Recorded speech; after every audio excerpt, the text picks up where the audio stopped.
Reverend Dr. Russell Meyer. I'm the Executive Director of the Florida Council of Churches, and I direct the Florida Faith Advocacy Office. We are gathered here today outside the Senate office building at the Florida Capitol to speak for a beloved future now. With me are several of our other council members, and they will be speaking after me. Thank you for coming today. If not for the pandemic, the Capitol would be filled with Floridians insisting on a very different future from what's being concocted this session. Bad bill after bad bill is being pushed through, while many good bills languish without a hearing. For example, on the first day of Black History Month, a bill to erase Black history advanced. Falsely titled Individual Freedom, HB 7 would prohibit any teaching or training that creates guilt or anguish, and let the aggrieved sue schools and employers over hurt feelings. I'm aghast. Maybe I can sue too. Nazis marched in Orlando this weekend. Bomb threats closed Edward Waters University and North Florida University and two other HBCUs yesterday, and racist hate slogans were written on the walls of the Black Catholic school in Tampa. What about the feelings of Jews and Blacks who were the targets of this hate messaging? Where's the denunciation ringing from every seat held by the dominant party? Last year, the Florida Senate condemned white supremacy, but this year they're codifying white privilege without shame. And they know it, every one of them. I know some would like to break ranks and speak up, but for fear of doing so would end their political futures.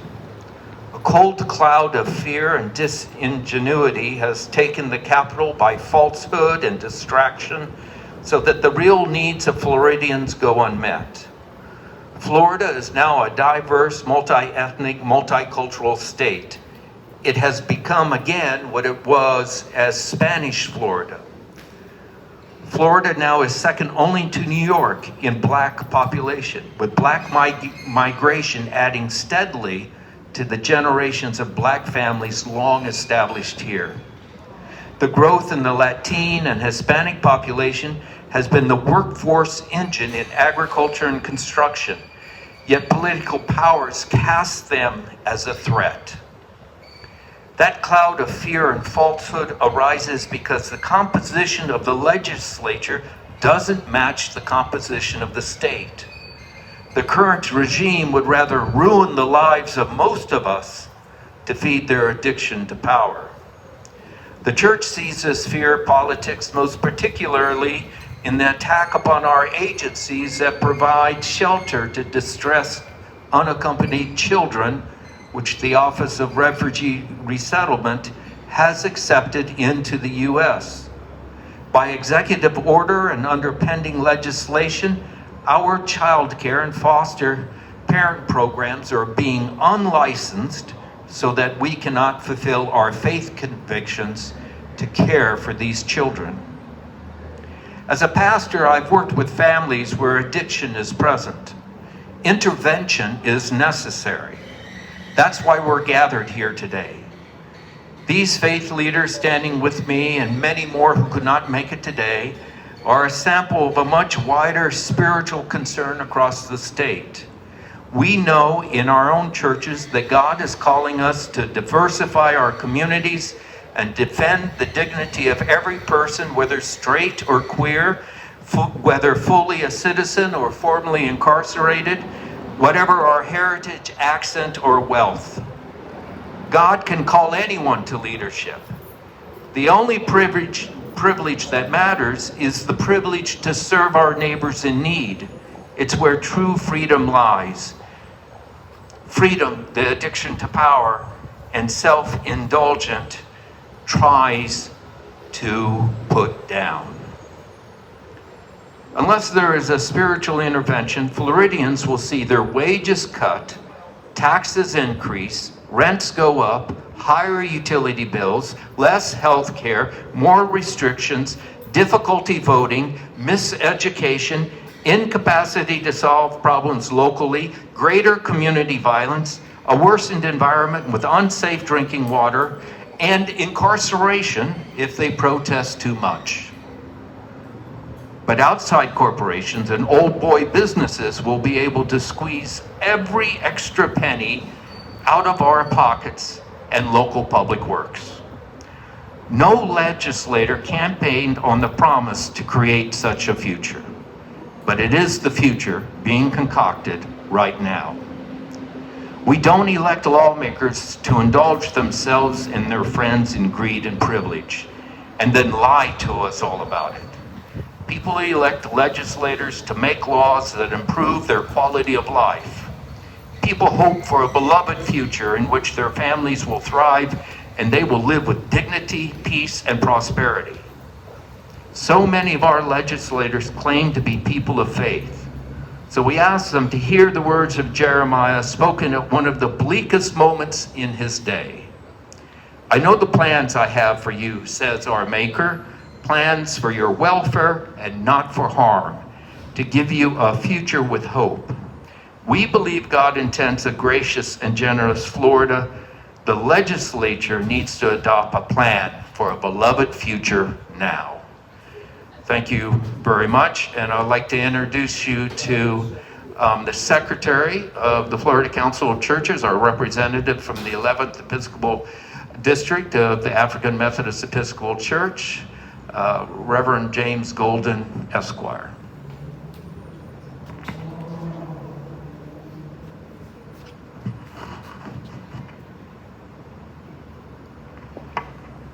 Thank you, Dr. Meyer, and to my colleagues here assembled. Thank you for this opportunity to address this moment with respect to what I believe is a foundational concern for moving forward. Dr. Martin Luther King addressed the issue of why we can't wait many, many years ago in a book that he authored by that name, and he addressed that question to faith leaders. And what emerged out of that was an answer that was framed somewhat around this thought: there is always a fierce urgency of now. There is always a fierce urgency of now. There was a fierce urgency of now when we were in the midst of the street civil rights movement in this country. There was a fierce urgency of now when we made the decision as a nation that we should not study war anymore in the Far East. There was a fierce urgency of now when we decided to open our eyes and accept our children, our families, without regard to whatever their sexual orientation might be. There was a fierce urgency of now that came to us in this new century that has brought us so many new challenges through the internet, that has brought us through so many challenges through the system of governance that we have. We now exist in a country, in a state where the governance process has been co-opted by people who do not believe in the fundamental aspects of democracy. And if there ever was a more fierce urgency of now than this moment, I don't know what it could be. We must move in the direction of stopping this juggernaut, this onslaught on the very democracy that all of our freedoms depend upon. The people who are making the laws in this building are making the laws in this building based on the votes that we gave. And one of the things that they're doing in this building with the votes that we gave them is trying to suppress that vote. The people that are making the laws in this building with respect to public education are doing the public education aspects of our lives with laws that circumscribe equitable and inclusive education for everyone. And I don't even want to talk about how we are treating one another with respect to our criminal records. We use that to stop you from voting. I don't want to talk about the aspect of female right to privacy over matters that most of the gender in that building cannot be impacted by. I just am amazed at why we do not have more of an outcry with respect to the spiritual warfare that we are engaged in. This is not a matter of ignorance. Ignorance can be cured by education. This is a matter of stupidity because it is rooted and grounded in the irrational. And I stand here today with just one story to say to you. Pharaoh lost his army because of the hate that he could not control within his heart. He lost his son, his firstborn. He lost his nation. He lost all of the blessings that had come to him because he was a Pharaoh who knew not Joseph. I stand here today in the presence of the Josephs of now.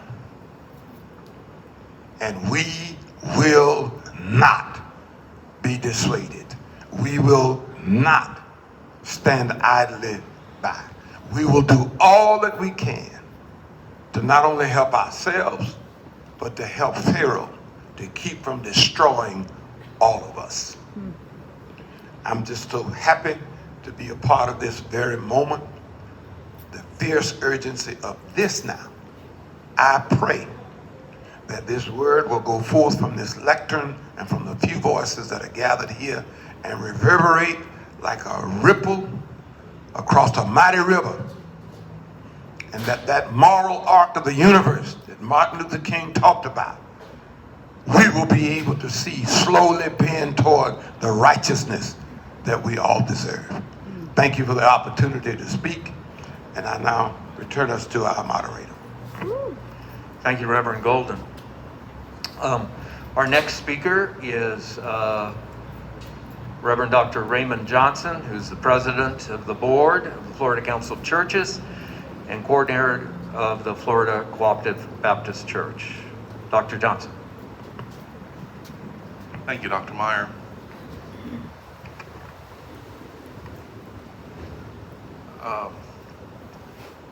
I come as a Baptist, meaning that I can't speak for Baptist, I can just speak for this Baptist. We're fiercely independent to a fault. And so, fortunately, I belong to the Cooperative Baptist Fellowship, and I share with people that we're a group that tries to live into our name by cooperating with one another.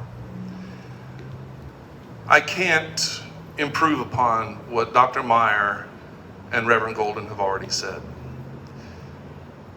I can offer my own observations to three particular issues that Dr. Meyer asked that I address. So let me begin by saying the first, and I think perhaps the most significant issue that our political leaders are running roughshod over is the issue of white supremacy. And it is because of that particular issue, that one issue, that wedge issue that they use to divide us from one another, that they're able then to run over the rights that all Floridians should be enjoying, the things that all Floridians should be enjoying. I want to begin by just saying that for those who believe that white supremacy is not an issue in this country, you're not paying attention. In my own family, there is white supremacy at work. I've heard it from my parents when they were living. I hear it from my other siblings. I know that this is a fact. In our churches, I see it and I hear it. I know that white supremacy is alive and well and feeding the fear and the anger and the hatred that is behind so many of the bills that are being pushed forward upon us right now. Things that just a short while ago would have been unimaginable, but now that are being pushed upon us. So with regard to white supremacy, let me just say, falling upon the spiritual traditions that we have, perhaps the most significant one is that all of us are created in the image of God. For those of us who are followers of Jesus, there's the teaching that God so loved the world that he gave his only son. There wasn't one race pitted against another. It was the human race that God loved. And so that's the one spiritual underpinning behind that teaching, behind that belief that we have, that I think we need to hold on to. Second, Russell asked me to speak about the environmental justice issues that confront us in Florida. Let me be honest. Several years ago, I said wherever I went, I love the state of Florida. I love this state, and I still do. Several years ago, however, we weren't seeing issues arise with our water being polluted with the red tide, the blue-green algae, the brown algae that kills our waters around us. We already know, however, that our cities and our communities were divided by one another, and those who were vulnerable and poor were being placed in places where, and living in places where the environment was a danger to their very health, simply because they were powerless. Russell also asked me to speak upon another issue which is related to the second, and that is the question of lead pipes in our schools. I know that there are two bills that are moving through Florida's Congress right now related to allowing safe drinking water to come into the schools for our children to at least be drinking water that is pure and safe. What more basic right could there be for us than to have safe drinking water for our children? Jesus is asked about how you get into heaven, and Baptists and other religions like to have big debates upon it. But he has a very simple answer to that. And the answer is almost true-false. There are 6 questions that you get asked, and the sheep are separated from the goats on the basis of those questions. Did you feed the hungry?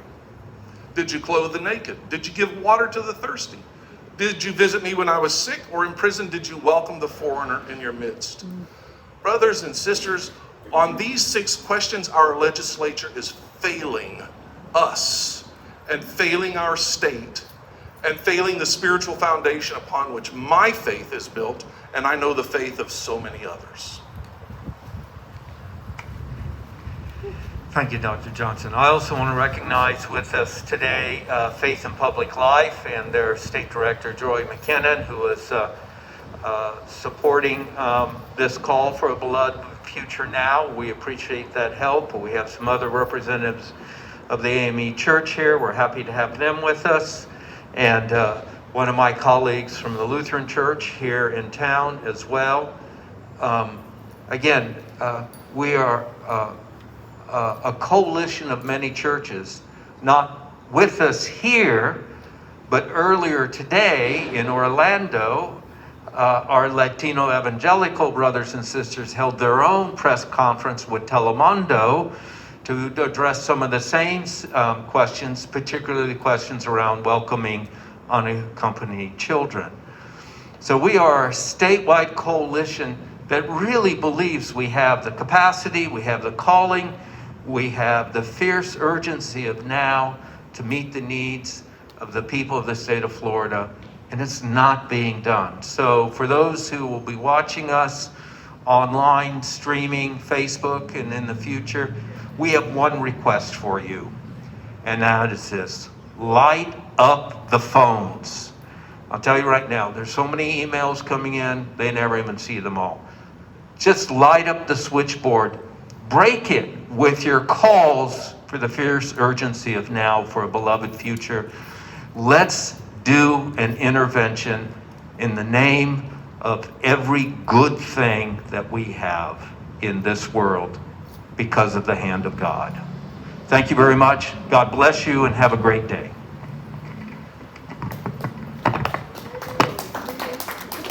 We'll take any questions from the press at this time. Yes, sir.